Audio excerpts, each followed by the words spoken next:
Professor Amit Roy, who is the Dean of Academics at IAMR, will now be taking further a similar discussion, and he'll be talking about innovative learning models to improve students' employability and career.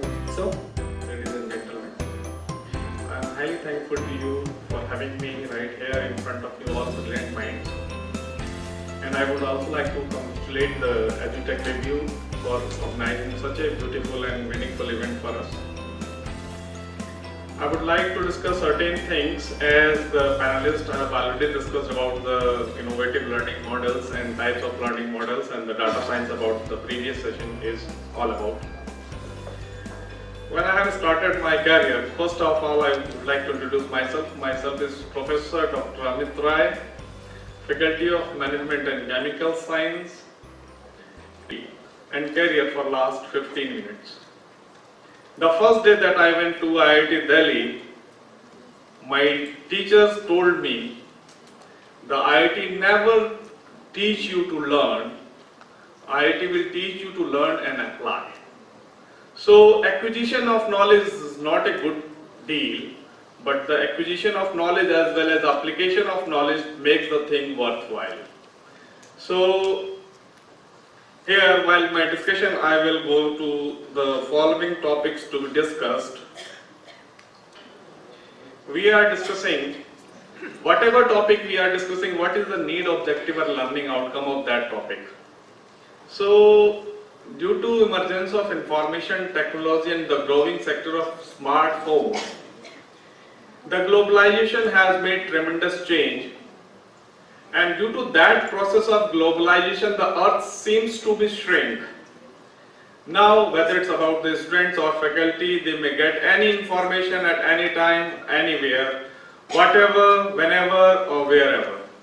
So the accessing of information content is very much feasible, and competition is getting tough day by day. Any changes at global level, whether it is science, whether it is technology, whether it is economics, going to lead or generate the global forces, and that global forces will provide opportunity and risk simultaneously. And to cope up with that global changes will affect everyone's business, everyone's process, and everyone's life. As I told you earlier, the competition is getting tough day by day. Every day we come up with the new technology, with the advancement of technology. So in order to cope up with that technology, we strictly in the need of the workforce, and that is only based if we have the innovative learning model. So first of all, I would like to define what is innovation. The term innovation that we are using, it's very easy to say, but very hard to innovate. So simply the innovation is getting the things done in a very sophisticated or precise way, so that we can utilize optimum resources with the maximum output, and getting the things done in a very sophisticated and systematic way. Then after this, I will discuss TPS matrix, that is nothing but the theoretical plus practical skill matrix. So as in panel, my director sir, Dr. Raghunath, I was one of the students of IIT Delhi. So CBET model, the last session we have discussed the blending learning model, MOOCs and online learning models. The CBET model is the most prominent model that is essentially required in today's scenario, and that CBET model is nothing but that is competency based educational training. That CBET stands for competency based educational training, that is much more focused on the knowledge dynamics.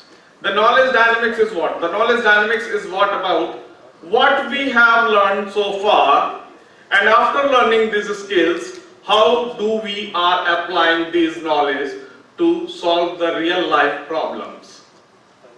Then international action and cognitive monitoring, situational understanding. The situation, the problems and the Problems are bound to come in your life, but the main thing is that how do we face it? So, situational understanding in the practical life is a very crucial part that we have to deal every day, because it would not come to you by giving a prior notice. It will come to your life suddenly if you are having the situation analysis very well, that you can control the events. This is the things that I want to show you. We simply divide the knowledge into three parts: core knowledge, generic knowledge, and meta knowledge. As in the previous session, Professor Srinivas narrated that out of 95% students are even not able to cope up with the software development, and 80% of engineering students are still unemployable. I will going to discuss this thing later on, why they are not. So first of all, I am talking about the education innovative model. What is education is all about? The core education, the generic education, the expected layer of education, then augmented layer of education, and then potential layer of the education. The core education means what kind of domain-specific cultural knowledge you are imparting to the students. That is the core knowledge. In which domain, whether it's computer science or it's mechanical engineering or it's chemical science, that is in which domain you are imparting education to your students. After core, then there is a generic. By which methodology, by which pedagogy you are imparting this knowledge to your students. Then the third one is what industry expect from that particular education. Is your students is ready for the industry? Because today in that competitive environment, each and every company require a multi-talented employee, a multi-talented or multi-skilled human resources. For that purpose, a student has to keep on fabricating or sharpening their idea and their skills too. So, I was discussing the third layer. What kind of industry or students are expecting from the education that he or she is getting? That augmented layer of education, what the education sector giving to the students beyond of their expectation or beyond the expectation of the industry? Is our curriculum giving anything value addition or extra apart from the industry expectation that will enhance the employability of the students? Then next, potential layer of the education, that what is the future modification is feasible in that particular course content. Because today I am asking about the management. The management is now clubbed with analytical skills. As one of my previous session has told about the data science. The people, I am just segmenting the MBA students into two groups. The MBA students, those who are coming from the technical backgrounds, and the more MBA students, those who are not coming from the technical backgrounds. But now, the data science, the data analysis is one of the most prominent area in which the jobs are coming out. But if some of the students, those who are not from the technical background, they could not cope up with the software, those who are giving the data analysis like SAS, like R programming, like Python. But there are some software also. Those who doesn't require coding, that is rapid miner. Some of the students, those who are not having the knowledge of programming, they can go for the data analysis process by using the software rapid miner. It's simply a drag and drop option, and by the virtue of that, they can easily go the data analysis job. So, here, the competent professional, what is competency is all about? Competency is simply the selecting and prioritizing and synchronizing the attitude, skills and knowledge for the realization of tasks. Here I divided the profile into three parts. First is curriculum profile, in which we are imparting education to the students. Then the second one is graduate profile, that is further divided into two parts: domain specific competencies and generic competency.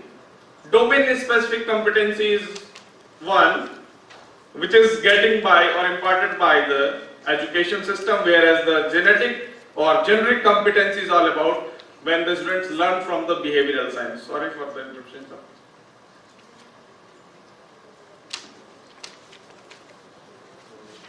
Here, one thing that I want to discuss with you: any degree, any certificate that you have earned or anybody earned is simply a scrap of paper if it is not backed by you.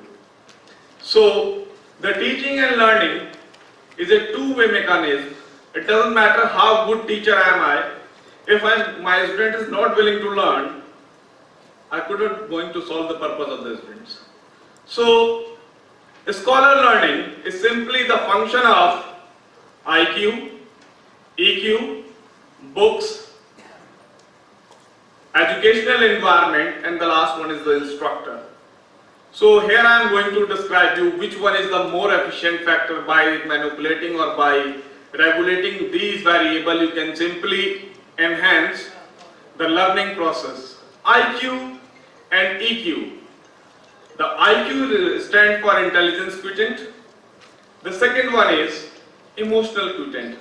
Here I quoted that as predictor or controller or contributing variable. So let me take a live example. If I am cultivating a crop, I need four things.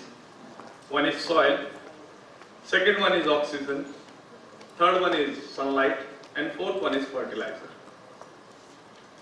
So here, if I put the crop in the absence of these three, sunlight is absent, soil is absent, oxygen is absent, only fertilizer is there. Can crop would grow? No. Because if you put the seed in within the fertilizer, the crop will not grow. So the fertilizer is a non-contributing variable. But in the presence of contributing variable like soil, oxygen and sunlight, the non-contributing variable transformed into the contributing variable. The same thing I want to discuss. The intelligence quotient is a genetical. Emotional quotient that the students learn from their surroundings. These are the contributing variables, and the students can learn the things spontaneously. But here the educational environment is a non-contributing variable. Books, I am saying it is a non-contributing variable. There are so many books putting in front of me because that will not give me any education until or unless I open it. So the instructor or teacher convert these non-contributing variable into transforming into the contributing variables. So a teacher has to play the role of facilitator, as the teacher know what are the weak points of my students, on what level I have to start my lecture, at what topic I should correlate with the previous knowledge of my students. A teacher has to put himself in the boot of a student if he wants to be an effective teacher. So a teacher has to play the role of facilitator. Here the type of learning, the cross our learning phenomenon, that whatever we learn inside the classroom and we go for internship, we go for the industrial visit, and we go for the lab to face the real life problems. So whatever we learn by internship or project or laboratory, that comes under the category of cross our learning phenomenon. Whatever we learn in an unplanned manner, incidentally, that comes under the category of incidental learning phenomenon. Then the last one is the most important, computational thinking and learning phenomenon. Computational thinking is all about how much critical thinking we are, and how can we go through the unique way of thinking to think out of the box. There are so many alternatives are available, and which one is the best suited available alternatives, which gives the maximum result to me, that comes under the category of computational thinking and learning phenomenon. Then as sir told me that 95% students of software development students couldn't develop the software. This is the reason, sir. I have created a matrix that is theoretical practical skill matrix. Here the theoretical knowledge 1 and theoretical knowledge 0 means if somebody have theoretical knowledge equals to 1, that means this has theoretical knowledge. If someone have theoretical knowledge equals to 0, that doesn't have any theoretical knowledge. So if you are looking to the matrix, the first one, the yellow line, the people, those who are putting in the category of first block, having both practical skills as well as theoretical knowledge, and these are the most productive people. And the second, in which the people are having practical skills but doesn't have theoretical knowledge, so their knowledge is somewhere limited to a certain extent, and these are the confined learning. The third one, again confined learning, the people having the practical skills 0 but have the theoretical knowledge. They are the mugging type of people, they mug the things but they don't go to realization of the things. So again this type of learning is limited to the certain extent. And the fourth one, neither having theoretical knowledge nor having the practical knowledge, they are ignorant. So out of these 4 blocks, only one block of people are having theoretical as well as practical knowledge. So that is only the 25% people of India are employable because of having both theoretical as well as practical knowledge. The last one, the employability, because the time is short, is the employability provenance is A square, E cube, C5 and PA, that I have divided the acquired skills, ability or aptitude, whatever things you have learned, that is your acquired skill, and how efficiently you are applying that learned skill, that is your ability or aptitude, the education you have learned, experience, what kind of experience you have learned from your past work, and environment. Environment is a non-living thing but created by the living beings. Your environment decided the driving force, which kind of driving force do you have, whether it is motivational or constructive. Then the second one is convergence, compression, connectivity, creativity and communication.